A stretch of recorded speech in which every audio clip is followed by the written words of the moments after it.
इंदिरा गांधी भारताच्या माजी पंतप्रधान, काँग्रेसच्या ज्येष्ठ नेत्या, काँग्रेसच्या सर्वेसर्वा राहिलेल्या आणि आणीबाणीच्या काळात तर देशाच्याही सर्वेसर्वा राहिलेल्या एक वादग्रस्त मात्र कर्तृत्ववान महिला. इंदिरा गांधींना अनेकदा चित्रपटात साकारण्याचा प्रयत्न झाला, कथा कादंबऱ्या त्या पर्वावरती निघाल्या. त्यांचं स्वतःचं सुद्धा साहित्य आहे. इंदिरा गांधींनी अगदी लहानपणापासून त्यांनी पंडित नेहरूंबरोबर त्यांचा असलेला, आपल्या वडिलांशी असलेला पत्राचार इथपासून ते नंतर सुद्धा त्यांनी जे लिखाण केलं, त्यांची भाषणं. मात्र त्याचप्रमाणे चित्रपट सृष्टीला सुद्धा या व्यक्तिमत्वाची एक भुरळ पडली आणि म्हणूनच किस्सा कुर्सी का असेल किंवा अनेक आणखी काही चित्रपट असतील, इंदू सरकार असेल, ताजा सिनेमा जो काही वर्षांपूर्वी आला होता, ते पाहता इंदिरा गांधी हा नेहमीच चित्रपट सृष्टीसाठी सुद्धा एक आकर्षक विषय राहिलेला आहे. यावेळी सुद्धा प्रसिद्ध अभिनेत्री कंगना रानौत इंदिरा गांधींच्या आणीबाणी पर्वाच्या अनुषंगाने चित्रपट घेऊन आलेली आहे, जिचं नाव आहे इमर्जन्सी. या चित्रपटाचा इतिहास सुद्धा स्वतःमध्ये सांगण्यासारखा आहे. हा चित्रपट आता रिलीज झालेला आहे, संमिश्र प्रतिसाद मिळतोय. त्यानिमित्तानं पुन्हा एकदा इंदिरा गांधींचं नाव जास्त प्रकर्षानं पुढे येऊ लागलेलं आहे आणि त्याला आणखी एक निमित्त आहे, ते म्हणजे काँग्रेसचं जे नवीन मुख्यालय आता दिल्लीमध्ये आलेलं आहे, स्थापन झालेलं आहे, त्याचं नाव सुद्धा इंदिरा भवन आहे. त्या पार्श्वभूमीवर काय चाललंय या चित्रपटाच्या अनुषंगाने, सिनेमॅटिक पॉलिटिक्स काय आहे, बघूयात या रिपोर्टमधून. राजनीति में कोई किसी का सगा नहीं होता. बॉर्डर पे क्या सिचुएशन है? देशाच्या माजी पंतप्रधान इंदिरा गांधी हे एक वादळी व्यक्तिमत्व होतं. काँग्रेस पक्षात आपलं स्थान निर्माण करण्यापासून ते पूर्व पाकिस्तानचा बांगलादेश बनवण्यापर्यंत त्यांचे राजकीय आणि व्यक्तिगत आयुष्यही नाट्यमय राहिलं. मात्र त्यातील आणीबाणी पर्वानं देशाच्या स्वातंत्र्यावर घाला आणला.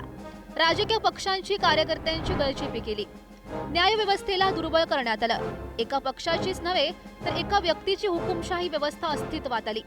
सामान्य नागरिकांच्या घटनादत्त अधिकारांची पायमल्ली झाली. यावर अनेक पुस्तकं लिहिली गेली. किस्सा कुर्सी का, हजारो ख्वाहिशों ऐसी, इंदू सरकार अशा चित्रपटांना आणीबाणीची पार्श्वभूमी होती. याच मालिकेत आता अभिनेत्री कंगना रनावत निर्मित, दिग्दर्शित आणि ज्या तिनंच इंदिरा गांधींची भूमिका साकारलेली आहे अशी फिल्म्स इमर्जन्सी आता आली आहे. गांधी ने असम जाकर उसे भी कश्मीर बनने से बचा लिया. पहले तो तुम. या चित्रपटात इंदिरा गांधी आणि सुमारे 2 वर्षांचा आणीबाणीचा काळ दाखवण्यात आलाय. चित्रपटामध्ये जयप्रकाश नारायण यांच्या भूमिकेत अनुपम खेर, तरुण अटल बिहारी वाजपेयी यांच्या भूमिकेत श्रेयस तळपदे, पुपुल जयकर यांच्या भूमिकेत महिमा चौधरी आणि बाबू जगजीवन राम यांच्या भूमिकेत दिवंगत अभिनेता सतीश कौशिक हे आहेत. India is Indira. And Indira is India. सध्या गेल्या काही वर्षात विशिष्ट राजकीय अजेंडा असणाऱ्या अनेक फिल्म्स आल्या. Kashmir files, Kerala story, article 370, Razakar, Jahangir national university, Bastar याद्वारे राजकीय अजेंडा रेटला जात असल्याचीही टीका झाली. कंगना रनावत ही भाजप खासदार होण्यापूर्वीपासूनच काँग्रेसची टीकाकार म्हणून आणि बॉलिवूड सलमान, शाहरुख, आमिर खान या मंडळींवरील आपल्या वक्तव्याने चर्चेत होती. शिवसेना आणि उद्धव ठाकरे यांच्यावरील तिच्या तिखट शेरेबाजीमुळे तिच्या कार्यालयावर महापालिकेनं कारवाई केल्याची सुद्धा चर्चा झाली होती. खरं स्वातंत्र्य हे 2014 मध्ये भाजपचं सरकार आल्यावर आणि नरेंद्र मोदी पंतप्रधान झाल्यावर मिळालं, या तिच्या वक्तव्यानंही मोठा वादंग झाला. त्यामुळे इंदिरा गांधी आणि आणीबाणी पर्वावर कंगनाची फिल्म येते म्हटल्यावर ती कशी असेल याची कल्पना आली होती. मात्र प्रत्यक्ष चित्रपटापेक्षा त्या आधीपासूनच इमर्जन्सीवर वाद झडत राहिले. इमर्जन्सीच्या प्रदर्शनाची सतत बदलणारी तारीख हाही चर्चेचा विषय झाला. इमर्जन्सीचं शूटिंग जुलै 2022 सुरू होऊन जानेवारी 2023 संपलं. कंगनानं जाहीर केल्याप्रमाणे ही फिल्म नोव्हेंबर 2023 रिलीज होणार होती. मात्र अॅनिमल सॅम बहादूर यांची स्पर्धा टाळण्यासाठी ही तारीख बदलली. 2024 मध्ये राम मंदिर कार्यक्रमावेळी कंगनानं जूनची तारीख सांगितली. लोकसभा निवडणुकीमुळे फिल्म प्रदर्शन पुढे ढकललं. सप्टेंबर मधील रिलीजही टळलं. सीबीएसईद्वारे प्रमाणपत्र द्यायला नकार आला. शीख समुदायाच्या काही संघटनांनी चित्रपटावरील आशयावर आक्षेप घेतला. कंगना आणि सीबीएफसी यांच्यातील वाद कोर्टात पोहोचला. अखेर चित्रपटाला परवानगी मिळाली. बॉलिवूडमध्ये अनेकदा चित्रपट प्रदर्शित होण्यापूर्वी काही ना काही वाद होण्याची किंवा उकरून काढण्याची जणू परंपराच आहे. मात्र कंगना रनावतच्या मुळातल्याच वादग्रस्त वागण्यानं इमर्जन्सी सुद्धा चर्चेत राहिली. मी अत्यंत अभिमानानं हे सांगते की मी ज्याच्यासोबत काम करावं असा एकही दिग्दर्शक सध्या फिल्म इंडस्ट्रीमध्ये नाही. इंदिरा गांधी या एक दुर्बळ नेत्या होत्या. त्यांना स्वतःबद्दल खात्री नसायची. निर्णय आणि आधारासाठी ते अनेकांवर अवलंबून होत्या. संजय गांधी अशांपैकी एक होते. मला त्यांच्याबद्दल आता जशी सहानुभूती वाटते तसं आधी नव्हतं वाटत. माझ्या चित्रपटावर इमर्जन्सी लागली आहे. खूपच निराशाजनक आहे ही स्थिती. देशाच्या सध्या परिस्थितीबद्दल मला वाईट वाटतं.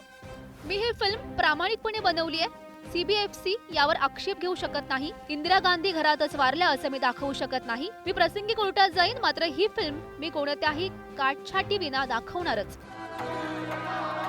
जिसके हाथ में सत्ता होती है वो कहलाता है शासक. अखेर इमर्जन्सी रिलीज झाली आहे. मात्र या फिल्म मागचं वादाचं शुक्ल काष्ट काही थांबत नाहीये.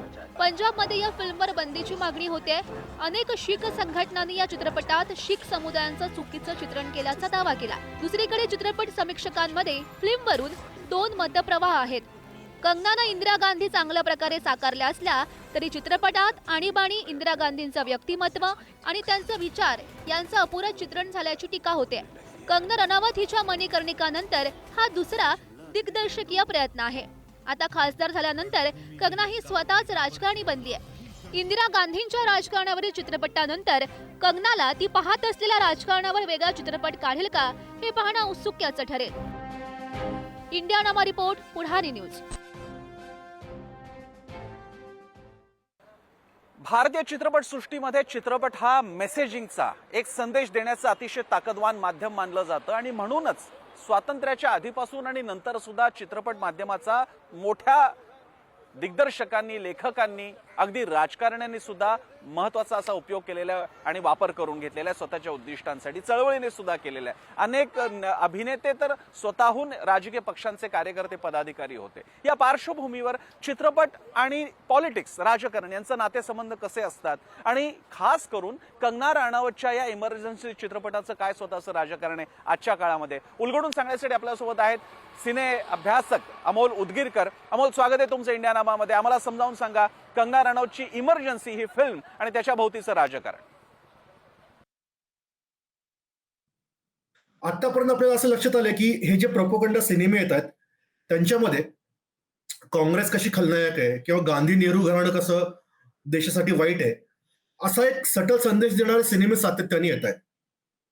इमर्जन्सी किंवा आणीबाणी हा एक फार काळाकुट्ट अध्याय आहे आपल्या भारतीय इतिहासामधला आणि तोच अध्याय सिनेमाच्या मार्गाने दाखवून गांधी घराण्यावर टीका करण्यासाठी किंवा काँग्रेसवर टीका करण्यासाठी कंगना राणावतने या सिनेमाची निर्मिती अर्थातच केलेली आहे.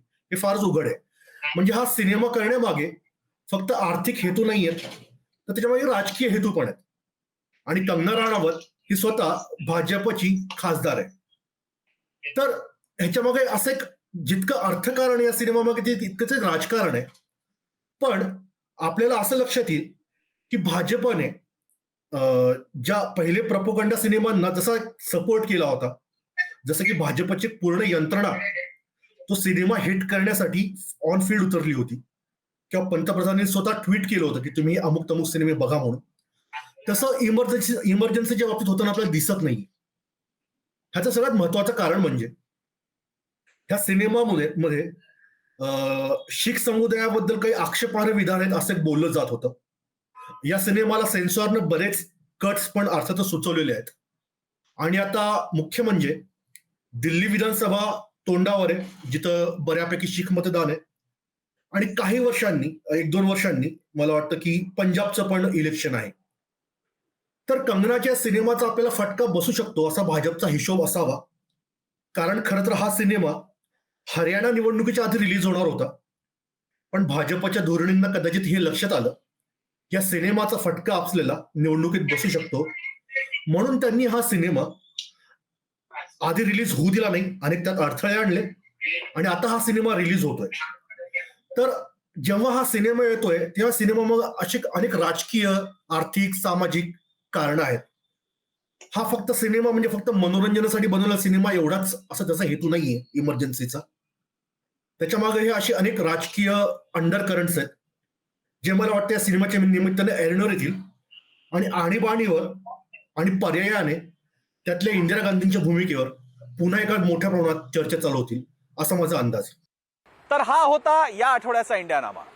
पुढील आठवड्यात शनिवारी याच वेळी 4:50 आपण पाहणार आहोत इंडिया नामा, ज्यामध्ये आपण आढावा घेऊ राष्ट्रीयदृष्ट्या आणि आंतरराष्ट्रीयदृष्ट्या महत्त्वाच्या बातम्या ज्या भारतासाठी महत्त्वाच्या आहेत, निगडीत आहेत इंडिया नामामध्ये. त्यासाठी पाहत रहा पुढारी न्यूज.